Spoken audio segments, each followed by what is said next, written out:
시청자 여러분 안녕하십니까? VOA 뉴스투데이 시작합니다. 미국 의회 산하 인권위원회가 한국의 난민 정책을 주제로 연 청문회에서 지난 2019년 문재인 정부에 의한 탈북 북한 어민 강제 북송에 대한 비판이 제기됐습니다. 참석자들은 충격적인 일로 진상규명을 위한 조사가 필요하다고 강조했습니다. 첫 소식 박형주 기자가 보도합니다.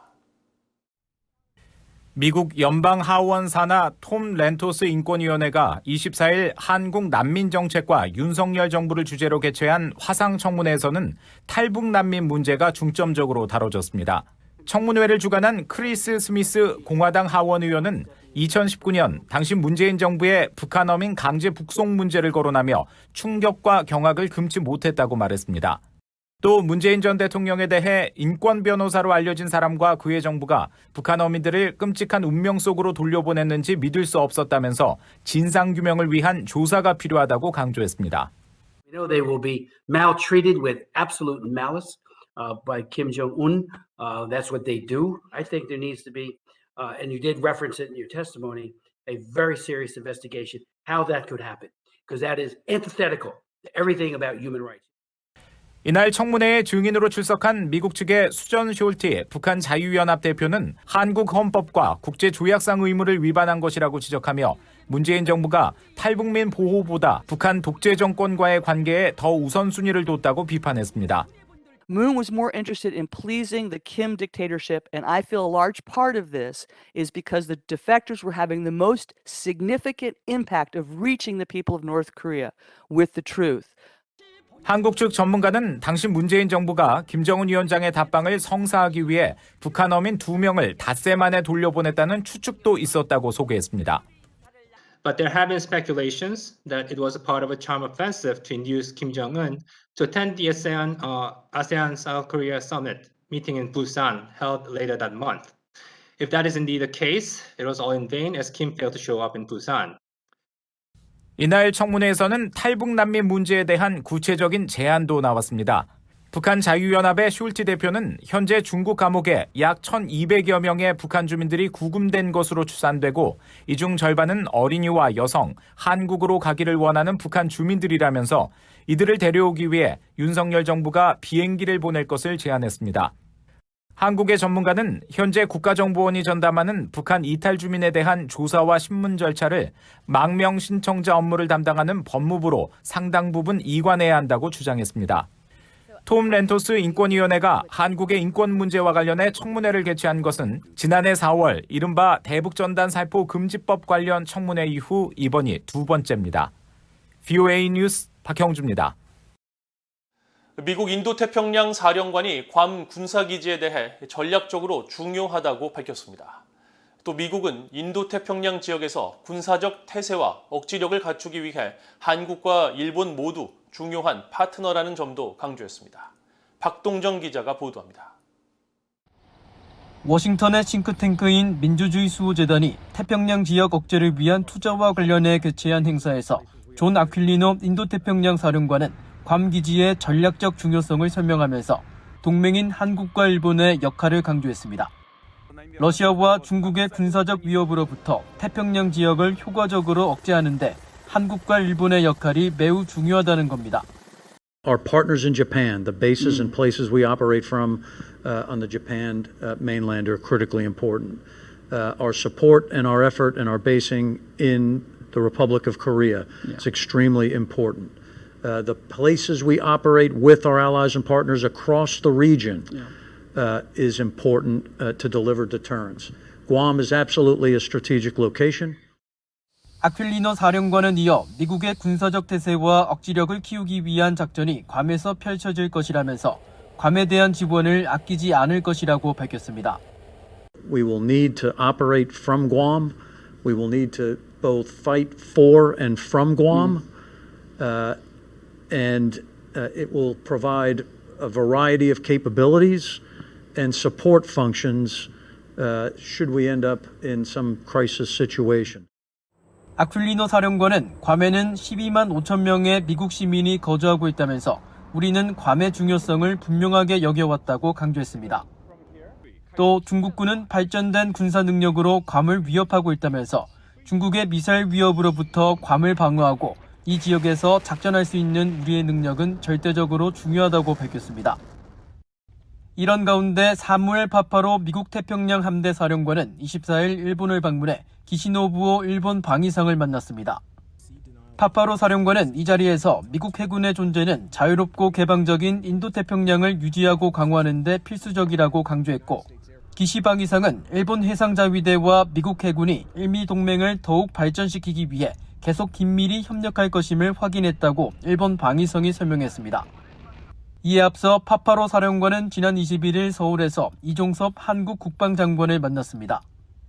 이 장관은 이 자리에서 최근 북한의 핵미사일 개발에 대한 집착과 연이은 도발로 한반도를 둘러싼 안보 상황이 그 어느 때보다 더 엄중하다고 평가하고 양국 해군의 긴밀한 협력을 당부했습니다. 파파로 사령관은 북한의 어떠한 도발에도 단호하게 대응할 수 있는 한미연합방위태세가 굳건히 유지되고 있다면서 태평양 함대 사령부가 이러한 연합방위태세에 가장 헌신적으로 임하고 있다고 강조했다고 한국 국방부가 밝혔습니다. BU 뉴스 박동정입니다. 북한의 탄도미사일 등에 대응해 미국 본토방어 요격미사일을 보유한 알래스카 포트그릴리 미군 기지가 북한의 탄도미사일 움직임을 24시간 감시하고 있다고 강조했습니다. 알래스카 포트그릴리 미군 기지는 24일 VOA에 단독 공개한 북한 ICBM 대륙간 탄도미사일 대응 가상훈련을 통해 북한은 올해 16발의 탄도미사일을 발사하는 등 상시적인 위협이라고 지적하고 미군은 북한의 미사일 움직임을 24시간 지켜보고 있다면서 방어 임무는 절대로 실패하지 않을 것이라고 강조했습니다. 또 알래스카 기지는 현재 지상 기반 레이더를 통해 5,000km 떨어진 우주의 물체까지 추적할 수 있다면서 미국 정부가 새로 도입한 장거리 식별 레이더를 통해 북한 등 적의 움직임을 사전에 식별하고 지상 발사 요격 미사일로 격추할 것이라고 밝혔습니다.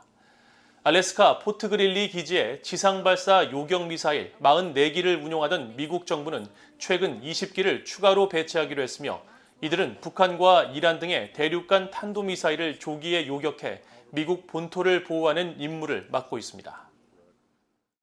한국전쟁 발발 72주년을 맞아 해리 해리스 전 주한 미국 대사는 강력한 방위를 보장하기 위해서는 평시 군사대비 준비태세가 필수 조건임을 일깨워준다고 강조했습니다. 미국 해군 태평양 사령관 출신인 해리스 전 대사는 한국전쟁 발발 72주년을 맞아 VOA에 보낸 메시지에서 이같이 밝히고 특히 북한이 맹렬한 속도로 미사일 시험을 하고 핵실험 가능성이 임박한 상황에서 이런 교훈을 잊어서는 안 된다고 밝혔습니다. 미국 한국전 참전기념공원 재단 이사장을 맡고 있는 존 틸러리 전 주한미군 사령관도 VOA에 한국은 전쟁의 폐허에서 민주주의 기술 강국으로 성장했다며 전쟁에서 희생한 이들의 땀과 눈물, 피가 이런 기적의 씨앗이 됐다고 전했습니다. 또 제임스 서먼 전 주한미군 사령관도 우리는 침략으로부터 자유를 위해 싸웠던 수많은 희생을 결코 잊지 말아야 하며 항상 경계를 유지하고 우리의 자유를 지킬 준비가 되어 있어야 한다고 밝혔습니다. 6.25 한국전쟁 당시 북한은 공산 세력에 저항한 종교인들을 무차별적으로 학살했으며 무장하지 않은 양민들을 대량 학살한 것은 악질적인 전쟁 범죄라고 전문가들이 지적했습니다. 6.25 한국전쟁 72주년을 맞아 서울 프레스센터에서 사단법인 물망초 전쟁범죄 조사위원회 주최로 열린 세미나에서 양일국 한국외대 외래 교수는 한국전쟁 당시 기독교 신자들이 주축이 돼 북한의 인민위원회 확장을 저지했다면서 북한은 인민군에 저항한 기독교인들을 무차별적으로 학살했다고 지적했습니다. 그러면서 김일성 당시 주석은 1950년 7월 인민군에게 악질 종교인을 처벌하라는 명령을 내렸으며 이로 인해 한국전쟁 전후 확인된 수로만 모두 177명의 기독교인이 피살되고 194명이 납북됐다면서 이 같은 양민 학살은 매우 악질적인 전쟁 범죄라고 말했습니다. 이화여대 북한학과 김석향 교수는 당시 인민군의 학살 대상이 주로 기독교인들이었으며 이 같은 학살의 원인 등에 대해 학문적 자료 축적과 냉철한 분석이 필요하다고 지적하고 단순한 원한 해소 차원을 넘어 한반도에서 다시는 이런 전쟁 범죄가 발생하지 않도록 역사적 기록을 남겨야 한다고 강조했습니다. 스페인 주재 북한 대사관 습격 사건에 가담한 크리스토퍼 안 씨의 변호인단이 인신보호 청원을 청구했습니다. 미국 법원 전자기록 시스템에 따르면 지난달 스페인으로 신병 인도 결정을 받은 안 씨는 23일 변호인단을 통해 미국 연방법 집행기관인 미국 보안국을 상대로 구속 적격 여부 판단을 요청하는 인신보호 청원을 청구했습니다. 인신보호 청원은 연방 법원 관할로 한 개인에 대한 불법적이고 무제한적인 구금의 법적 근거를 입증해달라며 신청하는 것으로 변호인단은 해당 청원에서 안 씨가 미국을 떠나면 북한의 암살 대상이 될 수 있으며 안 씨가 범죄 현장에 있었다는 것 외에 범죄 행위 증거가 불충분하고 안 씨의 진료 기록 등이 재판부에서 무시됐을 가능성이 높다고 밝혔습니다. 안 씨는 지난 2019년 2월 스페인 주재 북한 대사관에 침입해 납치극을 벌인 혐의로 같은 해 4월 미국 연방수사국 FBI에 체포됐으며 지난 5월 캘리포니아 중부 연방법원은 스페인과의 범죄인 인도 조약에 따라 크리스토퍼 안 씨의 신병 인도를 승인했습니다. 이상으로 VOA 뉴스투데이를 모두 마칩니다. 시청해주신 여러분 고맙습니다.